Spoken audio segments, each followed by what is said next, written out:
नमस्कार प्यारे बच्चों, मैं डॉक्टर प्रवीण आपका competition classes to the point में एक बार से फिर से स्वागत करता हूं। तो प्यारे बच्चों, मैं आपको बता दूं कि यहां पर आज से मैं मैथ की क्लासेस स्टार्ट कर रहा हूं। मैथ में जो नवोदय विद्यालय या सैनिक स्कूल में जो 20 क्वेश्चन पूछे जाते हैं उन सारे क्वेश्चन को अपन कवर करेंगे। और मैं आपको इसके लिए बताऊं कि यहाँ पर हमारा जो पैटर्न होगा पढ़ाने का, कि हम जैसे आज हम पढ़ने वाले हैं संख्या और संख्या पद्धति, नंबर एंड नंबर सिस्टम। तो हम पहले इसके बेसिक पार्ट को कवर करेंगे। आप इसके बोर्ड पर देख पा रहे होंगे, इसके पूरे बेसिक पार्ट को पूरा कवर करेंगे, कॉन्सेप्ट को कवर करेंगे। इसके बाद फिर हम क्या करेंगे, क्वेश्चन प्रैक्टिस करेंगे। और क्वेश्चन प्रैक्टिस में भी मैं आपको बताऊं कि यहाँ पर हम क्या करेंगे कि जैसे पिछले साल 2023 है, तो 2023 से लेकर के पिछले 10-15 सालों में जितने भी क्वेश्चन इस टॉपिक पर बने होंगे हम उनको सबको कवर कराएंगे। तो इसके लिए हम एक्सरसाइज लेकर आएंगे। कहने का मतलब है सॉरी, जैसे नंबर एंड नंबर सिस्टम हम पढ़ाएंगे तो यहाँ पे हम 3 से 4 पार्ट लेकर आएंगे। एक पार्ट या 2 पार्ट में कॉन्सेप्ट समझाएंगे, 2 या 3 पार्ट में फिर इसके बाद आपको एक्सरसाइज कराएंगे। और जो लोग मैथ से थोड़ा डरते हैं, डरने की बात नहीं है प्यारे बच्चों, हम मैथ को बहुत ही सरल तरीके से और बेसिक से क्लियर करेंगे। ताकि यदि आप लोगों ने बिल्कुल ही मैथ नहीं पढ़ा, केवल आपको नंबर के बारे में पता है, तो मैं गारंटी देता हूं कि आपको मेरे लेक्चर खत्म होते होते आपको मैथ में कमांड हो जाएगी। तो इसलिए मैथ से डरना नहीं है। हो सकता है कि आपका मैं मैथ में इंटरेस्ट ही पैदा कर दूं। तो अपन इस टॉपिक को बिल्कुल बेसिक से कवर करेंगे। अच्छा, एक चीज़ और जानकारी के लिए बता दूं, जो बच्चे नए हैं यहाँ प्लेटफॉर्म में, कि आज हमारा पहला लेक्चर मैथ का होने वाला है। तो आज हम मैथ से सीरीज शुरू कर रहे हैं। इसके पहले हमने मेंटल एप्टीट्यूड भी पूरा कवर कर दिया है। मेंटल एप्टीट्यूड में जितने भी 10 टॉपिक हैं, 10 टॉपिक में प्रत्येक टॉपिक पे 2 से 3 लेक्चर मेरे पड़े हुए हैं। तो आप उन लेक्चर को जाकर के देख के अपना मेंटल एप्टीट्यूड क्लियर कर दीजिएगा। आगे आने वाले भविष्य में मैं उसमें भी और लेक्चर लाने वाला हूँ। आप परेशान मत होना, खूब प्रैक्टिस कराऊंगा आपका एग्जाम में सिलेक्शन में करा के ही मानूंगा। तो मेरा उद्देश्य है कि आपका सिलेक्शन कराना। डियर पेरेंट्स, आप भी थोड़ा बच्चों के साथ मेहनत करिए ताकि आपके बच्चों का भविष्य उज्जवल हो सके। बच्चे थोड़ा सा शरारत करते हैं, पढ़ने में ध्यान नहीं देते, लेकिन यदि आप मेहनत करेंगे जैसे मैं करता हूं आपके साथ, तो आप निश्चित रूप से आपके बच्चे का इंटरेस्ट पैदा करेंगे और सिलेक्शन हो जाएगा। तो चलिए बिना समय गंवाए टॉपिक पर बात करते हैं। तो प्यारे बच्चों, आज हम पढ़ने वाले हैं क्या, संख्या और संख्या पद्धति। देखो, नंबर एंड नंबर सिस्टम पढ़ने वाले हैं। आप लोग घबराना नहीं। देखो, आप लोगों ने नंबर तो लिखा होगा 1 2 3 4, आई थिंक 5वीं क्लास में आ गए हो तो नंबर लिखना सीख गए होगे। ठीक है, तो चलो नंबर लिखना सीख गए हो, इसी को थोड़ा अपन एक्सप्लेन करते हैं। देखो, नंबर जो होता है ना, हमारे जो मैथमेटिक्स होती है ना, नंबर 2 तरह से लिखे जाते हैं। कैसे लिखे जाते हैं उसको भी हमने थोड़ा सा वर्ड दे दिया है। भारतीय गणना प्रणाली, इंडियन जो सिस्टम होता है वो कैसे होता है, इंडियन सिस्टम में इनको कैसे लिखा जाता है, इसी को दशमिक प्रणाली भी बोला जाता है। एक इसी को हिंदी अरेबिक प्रणाली भी बोला जाता है। अच्छा, इसको आप जानते हो, घबराना नहीं, इसको तो आप खुद ही जानते हो भाई। आप स्कूल में लिखते होगे, प्लस माइनस सॉल्व करते होगे। तो इस 10 संकेतक जो है मैं आपको समझा रहा हूँ क्योंकि मेरी पहली क्लास है। आगे आगे आगे जाके हम डिफिकल्ट क्वेश्चन भी करेंगे। तो देखो, 0 1 2 3 4 5 6 7 8 9 तक के अंक तो आई थिंक सभी को पता है ना, पता होगा। 9 तक अंक लिखते हैं, तो इसी को हम लोग क्या बोलते हैं, इंडियन सिस्टम है। इसी दशमिक प्रणाली, हिंदी अरेबिक प्रणाली भी बातें हैं। अच्छा, एक चीज और बताएं, इसी तरह से प्यारे बच्चों एक सिस्टम और होता है, रोमन पद्धति होती है। क्या होती है प्यारे बच्चों, रोमन पद्धति। ये आप लोग अभी थोड़ा सा नहीं जानते होंगे, तो चलो मैं समझा देता हूँ। जैसे हमने क्या किया है, यहाँ पे वर्ड लिखे हैं ना, इसी को रोमन सिस्टम में कैसे लिखा जाता है वो मैं बताता हूँ। देखो बच्चों, घबराना नहीं। यहाँ पे 1 है ना, तो रोमन सिस्टम में क्या करते हैं, एक डंडी बना देते हैं। क्या बना देते हैं प्यारे बच्चों, एक डंडी बना देते हैं। ये तो मैंने यहाँ पर बनाई, ठीक है। अब 2 लिखना है तो 2 डंडी बना देते हैं, और 3 लिखना है तो क्या करते हैं, 3 डंडी बना देते हैं।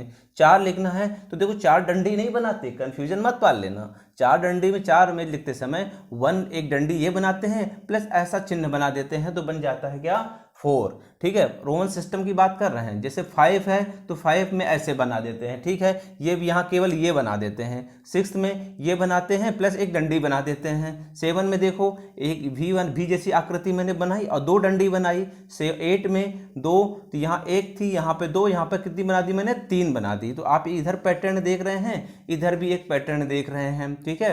9 में क्या होते हैं, आई जैसा एक डंडी बनाते हैं पर क्रॉस बनाते हैं, ठीक है। और 10 में भी क्रॉस बना देते हैं। तो देखो क्या होता है, जैसे कोई आपसे बोले कि भैया चलो 5 को रोमन सिस्टम में लिख के बताओ, तो रोमन सिस्टम में 5 में क्या होगा, ऐसी संरचना बनेगी, क्या बनेगी, भी बनेगी। अच्छा, आपसे बोल दे कि सर 9 लिख के बताओ, आप 9 लिख के, तो मैंने अभी आपको क्या बताया, रोमन सिस्टम में क्या बनाते हैं, ऐसे बनाते हैं, आई और एक्स। ये हो गया हमारा रोमन सिस्टम में, ठीक है, समझ आया? आई थिंक आपको ये बात समझ में आ गई होगी। तो चलो ये तो हमारे 10 तक हो गए।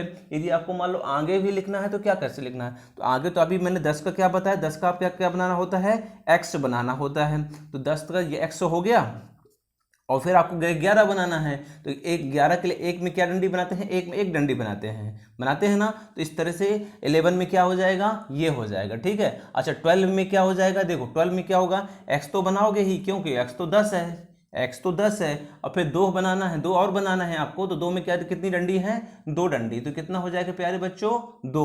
अच्छा 13 बनाना है, 13 आपको बनाना है। तो 13 बनाने के लिए क्या करना पड़ेगा, एक्स तो बनाना है क्योंकि एक्स का मान कितना है यहाँ पर 10 है। और फिर कितनी डंडी बनाना है, 3 में 10 3 13 होता है। तो 10 3 13 में 10 तो आपने बना दिया एक्स, और 3 बनाने के लिए आपको कितनी डंडी बनानी पड़ेगी, 3। तो यही मैंने यहाँ पे लिखा हुआ प्यारे बच्चों कि 14 को या 14 को आप क्या बनाएंगे, एक्स प्लस ये 4 आपने देखा 1, और ये भी आकृति बनाएंगे। ठीक है, 15 में एक्स ये, 16 में इस तरह, 17 में इस तरह, 18 में, 19 में इस तरह, 20 में। तो आप एक बार लिख के देखोगे ना तो आसानी से आ जाएगी। अच्छा इस पर बहुत ज़्यादा गौर नहीं करना है, फिर भी आपकी जानकारी के लिए मैंने बताया, क्योंकि कभी कभी इसका ज़्यादा यूज नहीं है आपके मैथमेटिक्स में। लेकिन जब हम नंबर सिस्टम करते हैं या कहीं पे हमें सब नंबरिंग करनी होती है तो वहाँ पे इनका यूज होता है। तो फिर आपको पता होना चाहिए कि नंबर कैसे होते हैं। ये एक कैसा पद्धति होता है प्यारे बच्चों, रोमन सिस्टम। मैं ये कहूँ कि यदि मैं 1 2 3 को लिखूँ रोमन सिस्टम में तो कैसे लिखूँगा प्यारे बच्चों, देखो ये है रोमन सिस्टम, ये है रोमन सिस्टम। मतलब ये 1 2 3 4 5 6 7 8 9 और 10। यदि मैं इसको भी मिटा दूं तो रोमन पद्धति में क्या हो जाएगा, ये देखिए 11 12 13 14 15 16 17 18 19 20। पैटर्न मैंने आपको बता दिया। और अपनी जो हिंदी अब इंडियन सिस्टम है उसमें 1 2 3 4 5 6 7 8 9 और 10 इस तरह होता है अपने इंडियन सिस्टम में। ठीक है, तो आई थिंक ये बात समझ में आई। चलिए थोड़ा अब मैं इसकी बात करता हूँ जो जिसमें क्वेश्चन पूछे जाते हैं। तो देखो आप लोगों ने इतना तो पढ़ा ही होगा, नंबर सिस्टम तो पढ़ा है। अच्छा इनको लिखने का तरीका भी आपको पता होगा, यदि नहीं पता तो मैं बता देता हूँ। देखो हम क्या, एक सिस्टम होता है, इसको हम बोलते हैं इकाई, दहाई, सैकड़ा, हजार, 10,000, लाख, 10 लाख, करोड़, 10 करोड़, अरब, 10 अरब, खरब, 10 खरब, इस तरह बढ़ते जाते हैं, संख असंख्य। ठीक है, अच्छा आप ये है क्या, आपसे एग्जाम में कैसे क्वेश्चन पूछा जाएगा। देखो आपने ये यूनिट मेथड पढ़ा होगा, नहीं पढ़ा होगा तो हम बताते हैं। देखो जब 1 अंक होता है तो उसको क्या बोलते हैं, इकाई। जब 2 अंक होते हैं, कितने अंक है यहाँ पर 1 और 2, तो उसको क्या बोलते हैं, दहाई। जब 3 अंक होते हैं 1 2 3 तो किसको क्या बोलते हैं, सैकड़ा। जब ये 4 अंक होते हैं तो किसको क्या बोलते हैं, हजार। जब 5 अंक होते हैं 1 2 3 4 5 तो 10,000। जब 6 अंक होते हैं तो लाख, 10 लाख, करोड़, 10 करोड़, अरब। मतलब आप एक एक संख्या बढ़ाते जाएंगे, जीरो एक एक बढ़ाते जाएंगे तो क्या हो जाएगा, तो इकाई, दहाई, सैकड़ा, हजार, मतलब एक एक जीरो बढ़ाते जाएंगे। यहाँ पे सब में एक जीरो बढ़ा देना है तो यहाँ तक आप बढ़ते चले जाएंगे। तो ये हमारा एक सिस्टम होता है पढ़ने का, क्या, इकाई, दहाई, सैकड़ा, हजार, लाख, 10 लाख, करोड़, 10 करोड़। ठीक है, ये बात आपको समझ में आ गई। क्या होता है, हम एक एक जीरो बढ़ाते जाएंगे। जैसे इकाई है ना तो एक, इसमें कोई जीरो नहीं है, दहाई में 1 जीरो है, सैकड़ा में 2 जीरो हैं, हजार में 3 जीरो। इस तरह से एक एक जीरो आप बढ़ाते जाओगे तो ये बन जाएगा। अच्छा सर आपने मुझे ऐसे क्यों पढ़ाया, ऐसे इसलिए आप लोगों को बताया प्यारे बच्चों ताकि आपको लिखने में आसानी हो। क्या होता है, एग्जाम में क्वेश्चन पूछ लेता है आपसे, क्या पूछेगा, अभी आप छोटे हो, समझो बात को। जैसे मान लो आपको बोला कि प्यारे बच्चों बताओ ये इसको आप कैसे पढ़ोगे। अब आप ऐसे पढ़ोगे क्या, 5 4 8 7, ये तो आपने सिस्टम है, नंबर है, हम समझे बात को। लेकिन आप इसको लिखोगे कैसे, लिखने के लिए क्या करना पड़ेगा प्यारे बच्चों, देखो यहाँ पे कितने अंक हैं, इसको क्या करो, इकाई, इधर से काउंट करने की आदत डालना है। कहाँ से, यहाँ से। ये हमारा इकाई का अंक है, ये हमारा दहाई का अंक है, ये सैकड़ा का अंक है, ये हजार का अंक है। तो मैंने अभी क्या बताया, हजार में कितने नंबर होते हैं, 4 नंबर। यहाँ पे कितने हैं, 4 नंबर। तो चलो देखो अब मैं क्या करता हूँ, आपको थोड़ा समझाता हूँ। जैसे मान के चलो कोई भी संख्या मैंने लिख दी, 7 8 9 1 लिख दिया। तो देखो इकाई का अंक क्या है, बोलो 1, दहाई का अंक बोलो क्या है 9, और सैकड़ा का अंक क्या है बोलो 8 है, और हजार का अंक क्या है 7। तो यहाँ पे कितने अंक हो गए प्यारे बच्चों, हजार। कितने हो गए, हजार। ठीक है, अब हजार समझ में आ गया, 4 अंक मतलब हजार। अब देखो यहाँ पे कितना बना है, 7। तो आप क्या लिखोगे 7000। क्या लिखोगे प्यारे बच्चों 7000। और फिर कितना बचा, अभी सैकड़ा का अंक शुरू हुआ तो 800, सैकड़ा मतलब 100, 800 क्या लिखोगे 800। और फिर क्या बचा दहाई का अंक, दहाई का अंक कैसे लिखते हैं 91। क्या लिखोगे प्यारे बच्चों 91। तो इस तरह एग्जाम में क्वेश्चन दे देगा आपको कि बच्चों ये लिख के बताओ इसको क्या लिखेंगे, तो फिर आपको बताना होगा कि सर इसको इस तरह लिखेंगे। चलो और थोड़ा बड़ा संख्या लेते हैं इसमें ताकि और आपको क्लियर हो जाए। जैसे मान के चलो 4 3 1 5 6, ठीक है 6 है। अब बताओ इसको कैसे लिखोगे, 5 अंक मैंने कर दिए तो आपको क्या करना है इकाई, इधर से काउंट करना, इकाई दहाई सैकड़ा हजार और 10,000। कितना 10,000। मैंने क्या बोला 10,000 में कितने अंक होते हैं 5 अंक होते हैं। यहाँ पे भी कितने अंक हैं 5 अंक हैं। तो देखो 10,000, अब चूंकि यहाँ पे कितना 10,000 में कितना बचा 43 है, तो आपको क्या लिखना पड़ेगा 43,156। यदि मान लो यहाँ पर 5 होता और तो 10,000 की जगह क्या हो जाता लाख, तो क्या हो जाता फिर आप क्या करेंगे लाख से शुरू करेंगे। आप किधर से शुरू करेंगे लाख से, तो लाख से क्या करेंगे 5,43,156। अच्छा एक चीज और बताऊं आपको, एक चीज और थोड़ा सा कंफ्यूजन ना रहे अपने मन में। जैसे मान के चलो ये संख्या मैंने लिखी है, क्या लिखी है 4 3 2 5 2 1। तो आप एक काम करा करो, जब बड़ी संख्या आपको मिले ना तो ऐसे लिखने का तरीका बताऊं। सैकड़ों को हम इकट्ठा लिखते हैं ना, सैकड़ों को 521 लिखेंगे तो सैकड़ों को इधर कर दो, फिर दो दो अंक में डिवाइड, दो अंक पकड़ लो पहले, तो 2 अंक ये हुआ, फिर ऐसे करो पहले हमें दो में, जैसे मान के चलो मैं लिख दे संख्या 7 6 5 4 2 1 2 3, इतनी संख्या लिख दी। तो मैंने आपको क्या बताया शुरू के 3 अंक पहले अलग कर दो, आपकी हेल्प के लिए बता रहा हूं। शुरू के 3 अंक आपने अलग कर दिया क्योंकि आप इसको क्या लिखोगे 112। फिर आप दो अंक में जैसे एक और संख्या लिख लो, फिर इसको दो भाग में डिवाइड कर दो। कर दिया आपने कितने भाग में दो भाग में, कितने भाग में दो भाग में, और ये फिर 1 अंक बचा। बस आपको क्या करना है इकाई दहाई सैकड़ा हजार 10,000 लाख 10 लाख करोड़। तो अब कितना बचा 8 है, करोड़ में 8 करोड़। यदि यहाँ 1 होता तो करोड़ नहीं होता, फिर 10 करोड़ हो जाता है। एक और संख्या हो जाती, कितनी हो जाती है 10 करोड़। तो फिर आप क्या लेते 18 करोड़ लिखते, पर अपन ने ऐसे आप काउंट करते हुए चलना है। बस एक बात आपको एक लिख देते हैं। चलो देखो आपको याद रखना है हमेशा कि हमेशा क्या करना, पहले आप 3 अंक को डिवाइड करना, तो 3 अंक को अलग कर देना, ठीक है। फिर दो के पार्ट बनाना, फिर लास्ट में जो भी बचे चाहे 1 बचे चाहे 2 बचे उसको रख देना और फिर लिखना स्टार्ट करना। जैसे मैंने यही किया ना, यहाँ पर ये लो मैंने ये कर दिया। चलो एक अंक और लगा देता हूं, ये लो 4 लगा दिया मैंने। अब बताओ आप कैसे लिखोगे। आपने तो सर ये बताया कि पहले 3 अंक डिवाइड करना है, अलग कर दिया आपने 3 अंक, फिर दो करना है, दो कर दो, फिर लास्ट में भी 2 बचे, कोई बात नहीं है, कर दिया आपने, अपने को आकी मुद के कर देना है। अब यहां से शुरू करना है इकाई दहाई सैकड़ा हजार 10,000 लाख 10 लाख करोड़ 10 करोड़। कितनी संख्या बची 10 करोड़। 10 करोड़ में अपन आ गए ना, ये 10 करोड़ तक मतलब इतनी संख्या हो गई। अब यहाँ पे कितना है 17 है, तो आप लिखोगे 17 करोड़। फिर करोड़ के बाद क्या आता है प्यारे बच्चों 10 लाख आता है ना, तो 17 करोड़। चूंकि यहाँ 65 है तो क्या लिखोगे 17 करोड़ 65 लाख। कितना 41,000, क्योंकि ये 1000 है, 1000। यहाँ पे क्या हुआ देखो ऐसे करो, ये करोड़ हुआ, ये लाख हुआ, और ये 1000 हुआ, और ये सैकड़ा हुआ ना प्यारे बच्चों। तो हमको क्या लिखना है, पहले तो डिवाइड कर दिया करो, अलग अलग कर दो, फिर क्या लिखेंगे 17 करोड़ 65 लाख 41,124। तो आप हिंदी में ऐसे लिखोगे 17 करोड़, ऐसे लिखोगे 17 करोड़।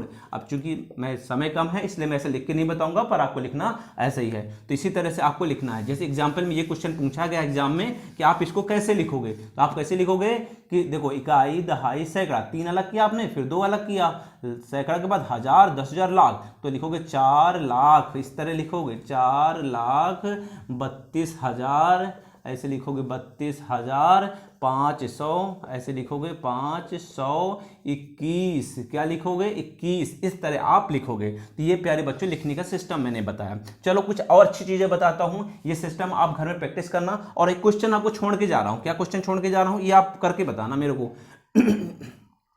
ये क्वेश्चन आप करके बताओगे और कमेंट में क्लिक करना है इसमें 5 4 3 2 1 6 7 इसको कैसे लिखेंगे हिंदी में आपको लिख के कमेंट में बताना है। और हिंदी में जो बच्चे लिखेंगे मैं मानूंगा वो चैनल देखते हैं ढंग से, तो आप इसको लिख के बताना कैसे कैसे करना है, आप लिख के बताना, ठीक है। चलो ये तो आपको होमवर्क हो गया। चलो अब एक नई चीज बताता हूं आपको, ठीक है।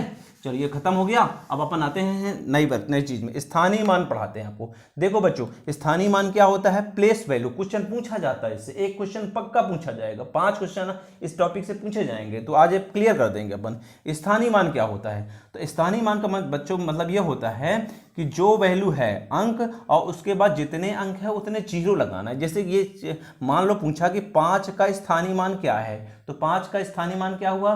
5, और उसके बाद क्या लगाना है? जीरो। कितने जीरो? जितने अंक है, 4 जीरो, तो ये लो।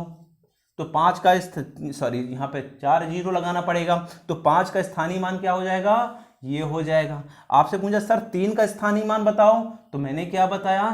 3, और उसके बाद कितने अंक हैं? 2 अंक हैं, 2 और 1, कितने अंक हैं? 2, तो कितने जीरो? 2 जीरो। 4 का स्थानीय मान बताओ, तो मैंने क्या लिखा? पहले अंक लिख दो, उसके बाद जितने जीरो अंक है उतने जीरो लगा दो, ये लो 3। समझ आ गया ना कि 5 जितने, पहले जैसे 5 का लिखना है ना, तो 5 लिखो, उसके बाद जितने अंक हैं उनको जीरो लगा दो, ठीक है। 4 का लिखना है, 4 का स्थानीय मान, तो आप 4 लिखो, उतने जिसके जितने अंक हैं उतने जीरो लगा दो। इस तरह ये तो स्थानीय मान हो गया, ठीक है। समझ आ गया? अच्छा ठीक है, ये समझ आ गया। तो सर क्वेश्चन कैसे बनता है? बताऊं क्वेश्चन कैसे बनता है? आप गलती कर दोगे। कैसे? मैं आपसे पूछूंगा कि अच्छा 5 का स्थानीय मान क्या है बच्चों बताओ, तो आप सर कहोगे सर हमको तो आता है, क्योंकि आपने बताया कि 5 और उसके बाद जितने अंक है उतने जीरो, 1 2 3 4 अंक है, तो हमने 4 जीरो लगा दिया। मैंने कहा ठीक है, वेरी गुड। अब मैं पूछा आपसे 4 का स्थानीय मान बताओ, तो आपने बोला सर आपने तो 4 बताया है, इसके बाद जितने अंक है उतने जीरो, तो यहाँ पे 3 अंक है 4 के बाद, 1 2 3, तो मैंने ये लगा दिया 3। मैं इतना नहीं पूछूंगा बच्चों, मैं आपसे पूछूंगा कि 5 का स्थानीय मान और 4 का स्थानीय मान को जोड़कर बताओगे तो कितना बनेगा। मैं इनसे जोड़ पूछ लूंगा, 5 का स्थानीय मान और 4 के स्थानीय मान का योग बताओ। आपसे पूछ लूंगा 5 के स्थानीय मान और 4 के स्थानीय मान का अंतर बताओ। इतना तो पता होगा ना, चिन्ह कौन कौन से होते हैं? धन योग होता है, माइनस, क्रॉस, और ये डिवीजन होता है, भाग होता है, ठीक है बच्चों। तो एडिशन और सब्ट्रैक्शन और मल्टीप्लिकेशन और डिवीजन, ठीक है। तो ये हो गया इंग्लिश मीडियम वाले बच्चों के लिए बताया मैंने। तो ये आपसे ऐसे पूछूंगा कि 5 का स्थानीय मान और 4 के स्थानीय मान का प्लस बताओ, योग बताओ, अंतर बताओ, या फिर गुणा बताओ, तो या फिर भाग बताओ। इस तरह क्वेश्चन पूछूंगा मैं, आपसे कंफ्यूजन करा लूंगा, मैं आपसे गलती करा लूंगा। 5 का स्थानीय मान और 4 का स्थानीय मान, तो भाई अपने को गलती नहीं करना है। क्यों? क्योंकि सर आपने ही तो पढ़ाया है क्या कि 5 का स्थानीय मान क्या है? 5 के बाद अंक, 4 का स्थानीय मान, 4 के बाद उतने जीरो, और इनको जोड़ना है तो भाई जोड़ दो, घटाना है तो भाई घटा दो, बड़ा सरल है। और गुणा करना है तो गुणा कर दो, और भाग करना है तो भाई भाग कर दो। बस यही क्वेश्चन पूछे जाते हैं बच्चों, यही मैं आपको कंफ्यूजन कराया और यही क्वेश्चन आपसे पूछा जाएगा, तो आप गलती नहीं करना, ठीक है। ये समझ गए ना स्थानीय मान? चलो अब और आगे समझाता हूं। आते हैं जातीय मान में, फेस वैल्यू में। तो फेस वैल्यू का मतलब ये होता है प्यारे बच्चों, मैं लिखा हूं, आप स्क्रीनशॉट ले लेना इसकी।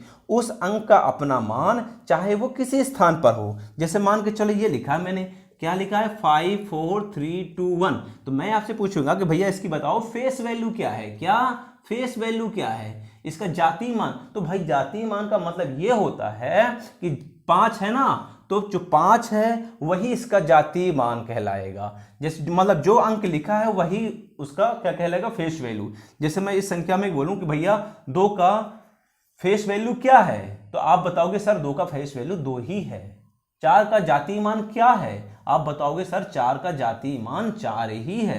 3 का जातीय मान कितना है? 3 ही है। मतलब हमें जातीय मान में केवल उसी अंक को बताना है और स्थानीय मान में उस अंक को लिखना है, प्लस उसके बाद जितने अंक हैं उतने क्या कर देना? जीरो लगाना है। बस यही डिफरेंस है जातीय मान। तो आपसे एग्जाम में क्या करेगा? देखो क्वेश्चन दे देता हूं आपको, मैं आपसे पूछ रहा हूं कि लो 3 2 1 2 3। अच्छा बताओ भैया कि इसमें 1 का जातीय मान क्या होगा? तो आप बताओगे सर 1 का जातीय मान ये है, या मान यहाँ 9 लिख देता हूँ। 9 का जातीय मान कितना है? आप बताओगे सर आंसर। एग्जाम क्या करेगा?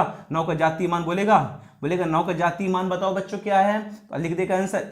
ए कर देगा ये, बी कर देगा 1 और सी कर देगा 2 और डी कर देगा 9। अब आप बताओ कि भैया 9 का जाति मान क्या है? अरे भाई 9 का जाति मान तो क्या है? 9 है। तो आपका आंसर क्या हो जाएगा? 9। आंसर डी हो जाएगा। बस यही क्वेश्चन है प्यारे बच्चों। तो ये जाति मान का क्वेश्चन हो गया। अच्छा, बड़ी संख्या क्या होती है? जितने अंकों की बड़ी संख्या पूछे 9, उतने 9 लिख देना है। अच्छा, आपसे पूछेगा, एग्जाम में क्वेश्चन पूछा जाता है, बोलेंगे एक अंक की बड़ी संख्या सबसे बड़ी संख्या, तो ये अंक लिखे हुए हैं ना, बताओ एक अंक इनमें सबसे बड़ी संख्या क्या है? 9। आप बोलोगे एक अंक की सबसे बड़ी संख्या 9। अब आपसे पूछेंगे कि भाई 2 अंकों की बड़ी संख्या क्या होगी? तो 2 अंकों की बड़ी से बड़ी संख्या उतने ही 9 लगा देना है, 2 अंक है, ठीक है। 3 अंकों की बड़ी संख्या पूछता है तो 3 9 लिख दो, ठीक है। 3 8 मत लिख देना, 8 मत लिख देना। क्यों? क्योंकि भाई यदि आप 3 अंकों की बड़ी संख्या पूछेंगे, 3 9 लिखोगे और 3 8 लिखोगे, तो बताओ कौन सी बड़ी होगी? ये बड़ी होगी ना, क्योंकि इसमें 9 9 है, इसमें 8 8 है। तो 3 अंकों की बड़ी संख्या के मतलब है 3 9। 4 अंकों की बड़ी से बड़ी संख्या बताओ, तो 4 में क्या लिख देना है? 4 9। 5 अंकों की बड़ी संख्या बताओ, तो 5 9। 6 9 अंकों की बड़ी संख्या बताओ, 6 9। इस तरह आपको जब भी बड़ी सी बड़ी संख्या पूछे उतने क्या कर देना? उतने 9 लिख देना। जैसे मैंने पूछा 10 अंकों की बड़ी संख्या बताओ, क्या बताओ? 10 अंकों की बड़ी संख्या बताओ, बड़ी से बड़ी संख्या बताओ। तो 10 से अंकों बड़ी से बड़ी संख्या पूछा है, तो बड़ी तो क्या होता है? 9। तो 9, तो फिर कितने अंक लिखना है? 10 लिखने हैं। कितने? क्योंकि 10 अंकों की पूछा है तो 10 बार लिखना है। 8 की पूछता तो 8 बार लिखना, 9 की पूछता तो 9 बार। जैसे मैं पूछूं 4 अंकों की बड़ी से बड़ी संख्या बताओ, तो 4 अंकों की बड़ी संख्या क्या होगी? 9, ठीक है। तो अच्छा चलो, मैं आपको एक क्वेश्चन छोड़ जा रहा हूं, जाति मान में एक क्वेश्चन छोड़ के जा रहा हूं। जाति मान में आपका क्वेश्चन ये है कि चलो इसका आपको 5 का जाति मान और 2 के जाति मान का अंतर बताना है। क्या बताना है? स्थानीय मान का अंतर बताना है। तो आप अंतर बताओगे, ये आपको कमेंट में करना है। 5 का स्थानीय मान और 2 के स्थानीय मान का अंतर, आज का दूसरा क्वेश्चन है ये आप लोगों के लिए। तो 5 का स्थानीय मान और 2 के स्थानीय मान का अंतर आप बताओगे, ठीक है। अच्छा, जाति मान में एक क्वेश्चन छोड़ के जा रहा हूं। चलो 3 के जाति मान का मतलब बताओ कितना होगा, ठीक है। बड़ी संख्या में एक क्वेश्चन छोड़ के जा रहा हूं आप लोगों के लिए प्यारे बच्चों। चलो बताओ 5 अंकों की बड़ी सी बड़ी संख्या क्या होगी? 5 अंकों की बड़ी सी बड़ी संख्या, ये आपका होमवर्क है, आज का चौथा क्वेश्चन है ये आप लोगों के लिए। कमेंट में क्लिक करना। छोटी संख्या पढ़ाता हूं अब क्या होता है। छोटी संख्या का मतलब ये होता है प्यारे बच्चों कि जितने अंक पूछे एक के बाद उससे एक कम शून्य लिख देना। कैसे? देखो ये अंक लिखे हैं तो हमें अब क्या पढ़ना है? छोटी संख्या। क्या पढ़ना है? छोटी संख्या। इनमें से सबसे छोटी संख्या आप बताओ क्या? 0 बोलोगे। अरे भाई 0 की तो कोई वैल्यू ही नहीं है, तो 0 छोड़ दो उसको, ठीक है। यहाँ इनमें से सबसे छोटी संख्या क्या है? 1 2 3 4 5 में 1 है। क्या है? 1 है ना, 1 ही तो है। चलो अब क्वेश्चन पूछता है जितने अंक पूछे एक के बाद उससे कम शून्य लिख देना। जैसे मैं पूछूं कि 2 अंकों की सबसे छोटी संख्या क्या है? सबसे छोटी संख्या क्या है? कितने अंकों की? 2 अंकों की। तो अभी क्या करना है? कितने अंक की पूछा है? 2 अंक की। तो जब यहाँ 2 अंकों की पूछे तो उससे एक कम शून्य लगा देना। क्या करना? एक कम शून्य लगा देना। 3 अंकों की पूछ ले, यहां पर 3 अंकों की सबसे छोटी संख्या क्या होगी? तो 1 लिखो, पहले लिखो, और 3 है ना तो 2 0 लगाओ, एक कम करना है। 4 अंकों की पूछे यहां पर, 4 अंकों की, तो क्या करना? 1 लिखना और 4 की जगह कितने शून्य लगाना? 3 शून्य लगाना। तो ये हो गई प्यारे बच्चों क्या? सबसे छोटी संख्या। 5 अंकों की सबसे छोटी संख्या पूछे आपसे, तो 5 अंकों की सबसे छोटी, तो 5 अंकों की सबसे छोटी संख्या पूछा है तो 5 मत लिख देना, 5 मत लिख देना। छोटी संख्या पूछा है तो छोटी संख्या में सबसे पहले 1 लिखना है। अब 5 अंकों की सबसे छोटी पूछा है तो 4 0 लिख देना। क्या लिख देना? 4 0। 6 अंकों की सबसे छोटी संख्या पूछे तो 6 अंकों की सबसे छोटी क्या होगी? मैंने क्या बताया? 1 लिखो, सबसे पहले 1 लिखो और इससे एक कम शून्य लिख देना। 1 2 3 4 5, ये 6 अंकों की सबसे छोटी संख्या हो जाएगी। तो प्यारे बच्चों एक होमवर्क में फिर से आपको छोड़ के जाऊंगा। क्या छोड़ के जाऊंगा?